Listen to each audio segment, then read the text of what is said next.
Well, good afternoon everyone. This is a bit like a book at bedtime, I suppose.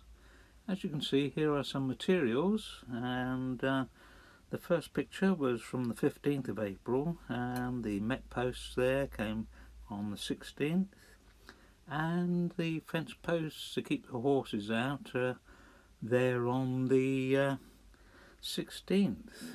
Then I got the auger to put those fence posts in, and in this coming shot you'll see that I'm actually lining up where to put the fence. This is on the 23rd of April. The mapping out was done on the 25th, and as I'd never used an auger before, I enlisted the help of Ray to learn how to use the auger. So we laid out the line for the fence posts and got those in, and Ray was a very patient teacher. And in the end I got it. We got a beautiful fence up though in a very short time. Robert next door lent me a stretcher for stretching the fence itself, the wiry stuff, and a pretty good job was made of it. Very pleased with that. So it was time to put the toy away, after it had been cleaned of course, and then on the 25th it was mapping out time. Quite a lot of stuff going on here, and yes, great fun. Marking out where everything was going to go, putting the Met posts in where hopefully they were going to go eventually, and generally standing around. Quite happy with that, and so a bit of trammelling going on. That's on the 26th of April, and eventually you'll see the sledgehammer there, which I'm using to bash those posts in. I have to tell you that it was like trying to knock them into concrete, and it was extremely hard work. Someone did suggest if I moistened the ground it would make it easier. Well, I tried putting a hose on there, that didn't make any difference either. But there we are, happy days. But as you can see, I laid the posts out, and as one of my former lady partners would have said, a blind man would have been pleased to see it. There is the most important tool, my patio chair, and there's a rather exhausted old man. A bit more evidence of the fence posts with the demon sledgehammer and the piece of wood being used to bash them in. And there's that vital tool, thank goodness for that. But you can see I managed to knock them in, and I have learned a number of lessons, including the fact that, as you'll see later on, you can use the auger to actually make the holes for these things to go in. I wish I'd known that. I mean, you wouldn't believe the effort that went into that. But there we are, not to worry, we'll get there eventually. So, here we are. Quite an assortment of the things going on. You can see the weather changes. I did lose the odd day here and there. Here's a cheap 50 quid chop saw I bought from Lidl's, which was fine, but it works off the mains. You'll see later that it gets replaced. Out there's the laser level for setting the posts up and getting everything cut to the right level, which was remarkably accurate, much to my amazement. When I put the level on it, as you'll see later on, it was quite a surprise. There we are. Now my beautiful fence, the horses decided to attack that, so I had to get this electric thing for the fencing and put that up. That cured them. They don't come near my fence anymore. Sadly, it's not the pretty fence it was.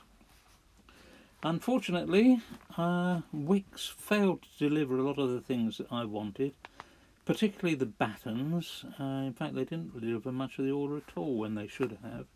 And I ended up using Young's in Dymchurch for the battens. I wish I'd gone to them in the first place, and in the end I did go there for subsequent materials. So here we are, shoving the posts in, laying out the line for the long straight where the station will go. That's all going to come up in the spring. I'm going to redo that and have it wider. This is me now using the auger and making the holes where I should have done to start with, a much better way. But there we are. And so how are we doing now? Having got the stuff from our friends at Young. I've made the holes there, so that was around about the 25th of June. It's quite a hold up.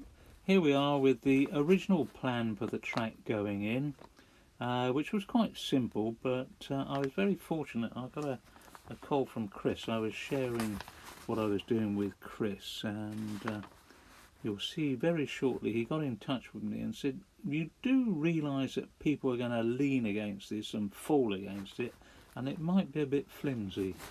And of course he was quite right, so we had to do something about that. But it's not looking bad. There's another hole I needed to dig. I'm quite pleased about that, and that hole was dug on the 3rd of July. Now I'm actually be able to get some of the ply down, and of course once you've got a flat surface you've got to put a bit of track down, and yeah, it's quite a distraction. It's a bit of old track that's gone down just to have a look, and then, well, you've got to get a few points out and see how they look and just offer things up with a view to where things might be going to go in the future. So here's an end of the old style. No, this is the new style. This is the new style. That's new, and this next view is of the old style. And what I did was I worked around all the way around and redid the whole thing. So that was around about, as we're moving on, yes, about the 9th of July there when I'm doing this. One of the advantages, I did decide to change the fence along here as well and put an access point in, which I'm very pleased that I did.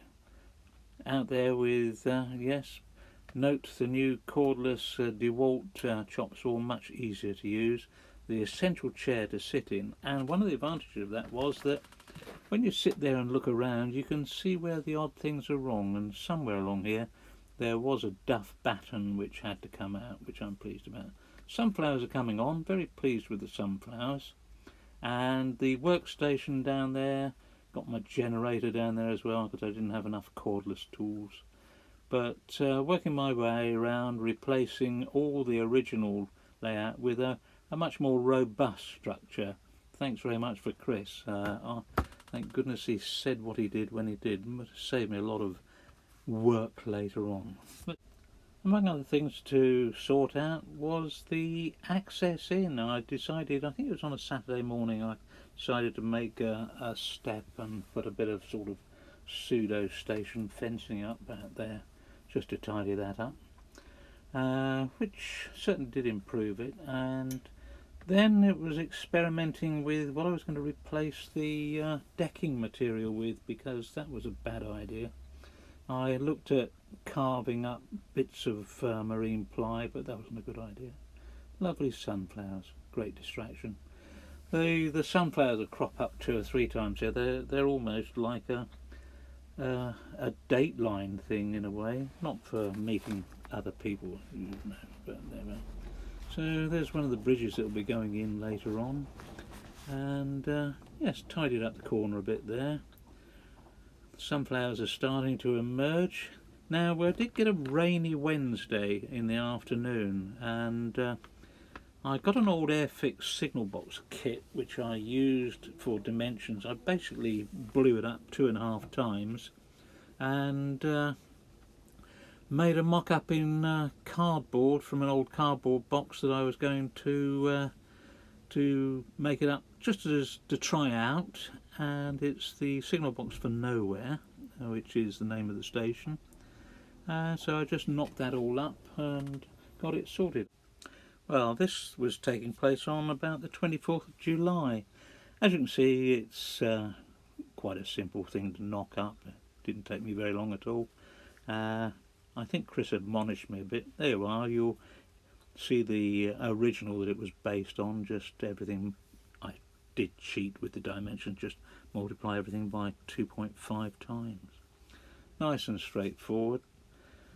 Quickly knock up a roof for her, and we'll be trying her out. I did put a sort of Dymo label on saying Nowhere on the front eventually, and I did make a set of steps which have since come off, but are tucked inside it. So here we are with some beautiful sunflowers. and it's the 29th of July, and here we are with the signal box just posing on the end of what will lead through to the depot and carriage siding shortly. A few more sunflowers, so it must be the following day now, and I'm now setting up a work table for cutting ply strips, which is what's going to form the base for the track to go on. Rather a lot of them, just under 300 in all, but here they are laid out across the top. I won't keep telling you the dates of the things because we're marching on. We're tramping through July. We're around about the 4th or 5th of July here. Did get quite drafty at times, and here we are, picture of the man at work, just in case I have had no assistance from anyone at all in the building of this. Pardon me. Been the odd useful comment. A few more sunflowers, so it's a day or so later. The timber's arrived, so this is around about the 5th of August. And getting the bits and pieces in, slowly working towards the end, getting towards the missing link. This is working around the curb. Now, all I'm doing at the moment is just laying these things down. Coming up very shortly, you'll see that the tripod from the laser level is being used to set the radius as I go around, and I will then screw these slats onto the base,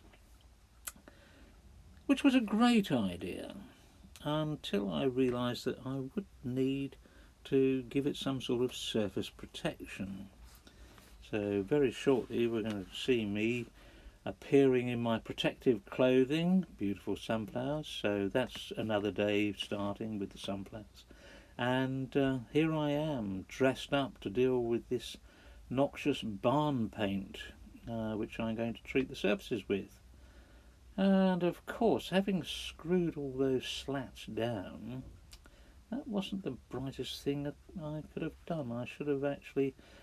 Here it is, I'm painting the large ply surface first, nice and easy, and you can see round the bend where I've done the slats, but of course I hadn't done the underside, so I had to wait for it to dry and then unscrew them all and paint the undersides.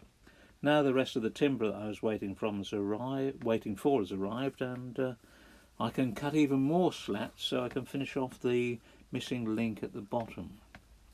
This is the following day, which is this is about the 16th of August now, and yep, there's the chop saw and everything else, cutting up the final slats so that I can get that last bit in and the curve in place. Very, very, very satisfying when I'd got that in, I must say, and chopping up the bits to go in there. Of course I did have the sense before I screwed these down to actually paint them. That's the final piece of ply going in there, so we now have the complete circuit surface for the track to go on. So it's going to be happy track laying. So that's going to be fun. So what have we got coming up now? Oh, going around checking the levels. So I used an old bottle jack with some bits of wood just to make sure, because the battens were not all exactly square, as you can imagine. So it was necessary to make a few adjustments here and there to maintain the level. Sunflowers looking good. And here we are around the bend, where apparently I've been for some time. Finally the gang turn up to give me a bit of a hand with the track. Though, as usual, there's only a couple doing any work, the rest of them just standing around. Oh well, happy days. So there's the Demon Barn paint, and the drills there. I was taking 9 up, painting them, putting 9 down, and on for another day. The paint is done. Hallelujah. Look, let's lay some track. Oh no, if we've got track, we've got to run a train. So out comes the Demon 66 and the dreadful utility van that I bought for stupid money, and I'm meaning too much money, which I let someone else have, but I did rob the bogies and things off a bit first. Anyway, so there's a car 66 proving that something can run. Very important you can run something, indeed, not very much as it was then.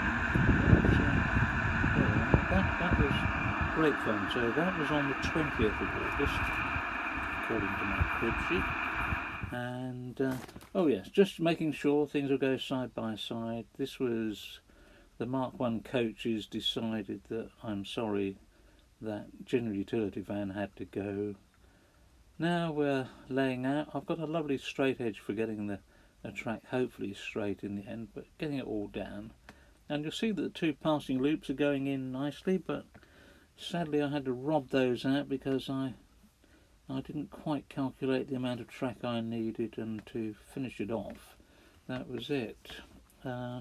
This is the Road to Nowhere. Here is Perseverance Jubilee, which I bought from Ken Wilkes this year. Lovely engine.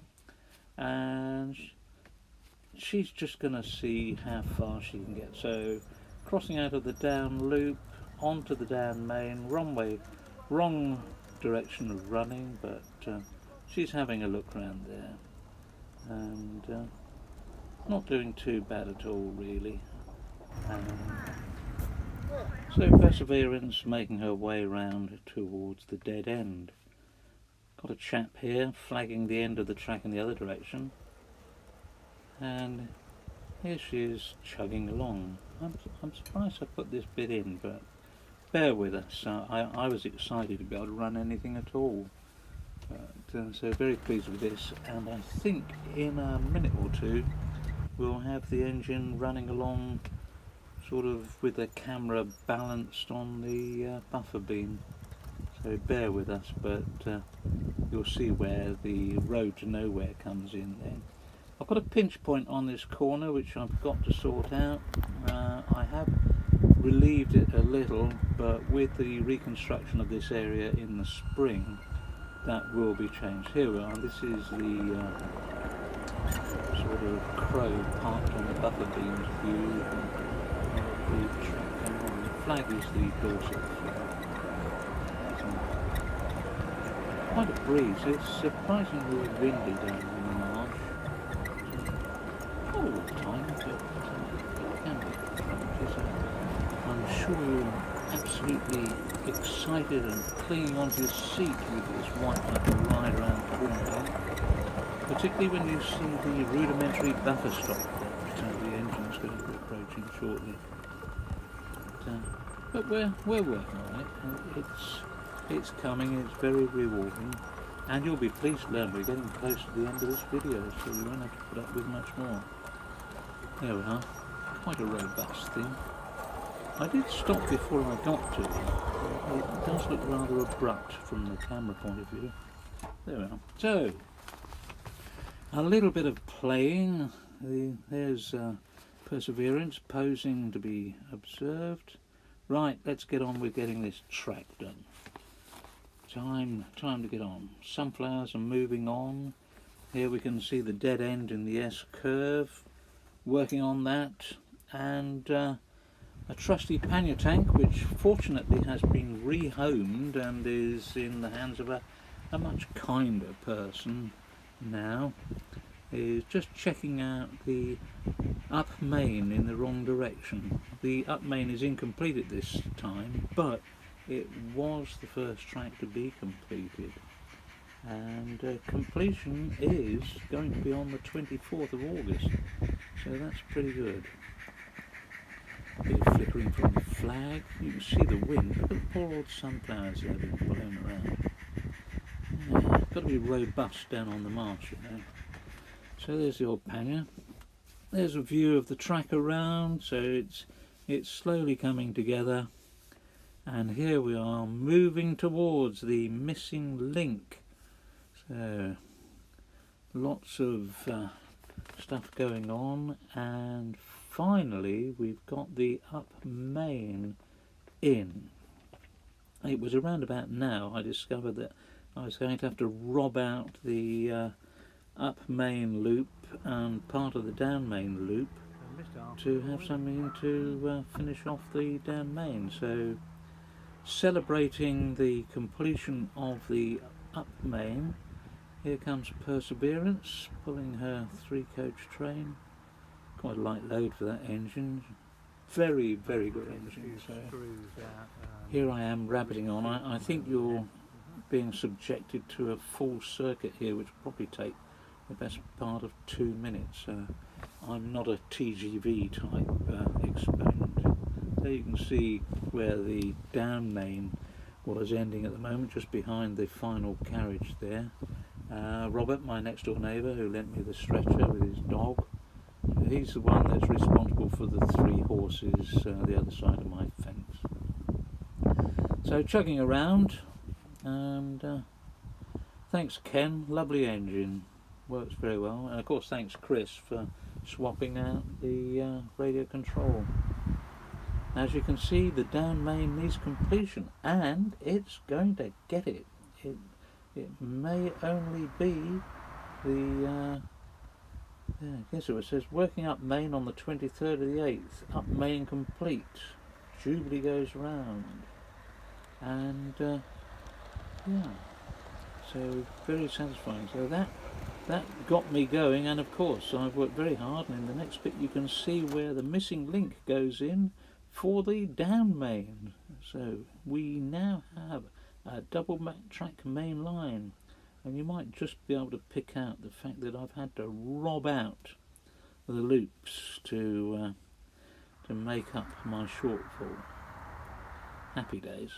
So Jubilee's now backing on to a mix of carriages now. I've got 5 Mark 1s for her to pull, and she's going to try out the down main. So it could mean I can't remember whether I chopped this or not, or whether I'm going to make you suffer the full run, but this is the first ever full run of the down main, as the earliest shot of her was the first full run of the up main. There you can see where I've robbed out the up loop,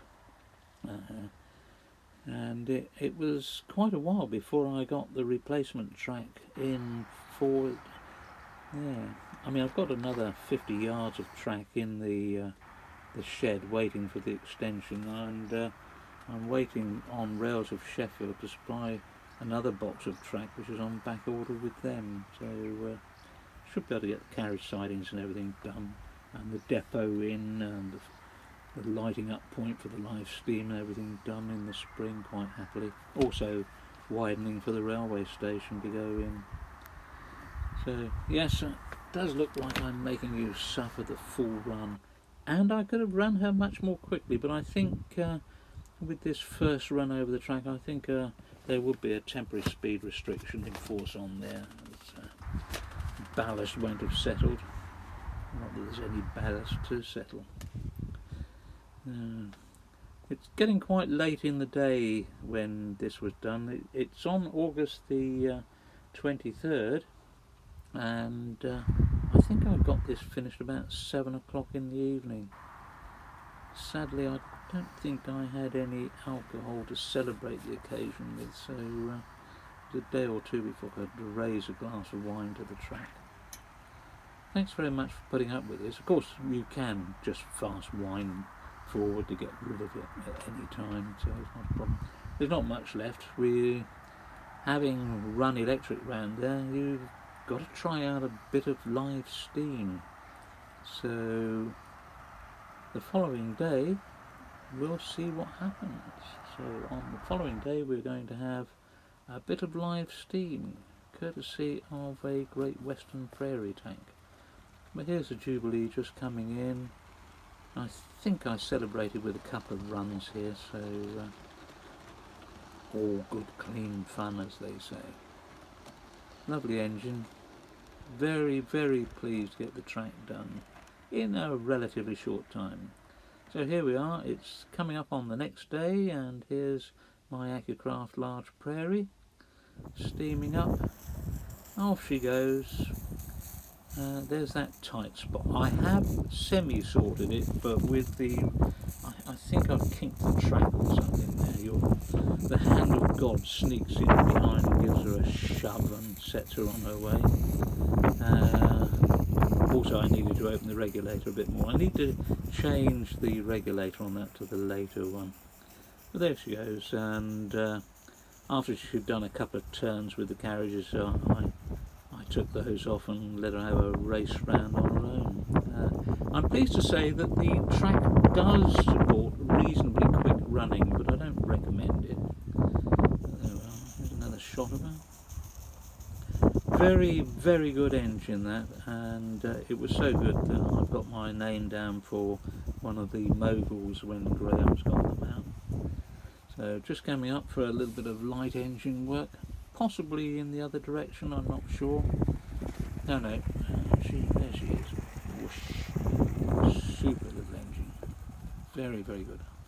If you can get one of those, I recommend it. Well, she'll be coming to a close very shortly, and we skip a day. That doesn't mean to say I wasn't playing trains. I'm just sparing you watching me play trains. But coming up after this, we've got a picture of my old mate the Gronk, and so we've got a couple of diesels coming to view very shortly on the 26th of August, and when we get there, that will be the end of this epic journey through the construction of the track. I seem to be going on a bit longer with this. You can see it's all carefully rehearsed, because this seems to be going on a bit longer than I was expecting. How far did I let that go? Surely I didn't let that run all the way around. You poor devils have suffered enough already. Oh well, it looks like I am making you sit through the whole thing. As I say, there is the fast wind thing. So there is escape available. Can't be far off now, and as I say, the Gronk and the Class 66. I've got to find a source of machined wheels for my Class 66. I don't want to get rid of it, but the pastry cutter wheels are not very good on the Pico gauge 1 points. If I'd done G45, I would have got away with it, but I didn't want to do that, so I'd rather get the wheels turned. This must be the finale for the Prairie Tank. God's Wonderful Railway. She goes around the corner there. An old man rambling on in the background. I see the Gronk is approaching in the bottom. So here she comes. I don't know what it is. These things are a bit like Marmite, aren't they? You either love them or hate them. I love them. I can't think why, but I do. There she goes. Lovely engine. And of course, this is the technical reason for this was the clearance check, which is why our old friend the Class 66 comes out. Notice the superb thumb across the lens technique over the iPhone. You don't get that everywhere, you know. Some have to work on it. Here comes the old Gronk. Yeah. Definitely better looking in BR green. I don't care for some of the gaudy schemes, though I do like the one in the EWS scheme. So if I would get a second one, I'd consider the EWS, which would then match up with this 66. So the 66 is there to come out and do a bit of clearance trials. So there she comes. And see how she doesn't really care for those chairs and the big openings. I use a blind and she's cranking across the roof. Totally I would have taken 5 in to run up there against 4 on the campaign. Right, I think we're very close to the end now. I'm going to see this engine running around in one direction perhaps and the Gronk in the other, and showing that even 10mm stuff will pass. There is clearance, so if I'm running the narrow gauge on it, that sticks one engine in steam for that type. So there goes the Gronk again. Whee! Oh, stupid noise I'm making. Right, come on then. Let's see this 66 moving. I seem to be hanging this out forever. I thought I'd cut this back. Oh, there it is. It's on the move. So with a bit of luck, it will meet up with the Grand Bend in a minute. Once she's off the point, she's very happy with her streamline after that. It's just the chairs as she goes through the points. Rather a shame. Okay. So if any of you know where I can get a set of wheels for her, I would be much obliged. Oh, this looks like the passing jet, and the T suggests it's the end. There they go. Thanks very much for watching. All the best.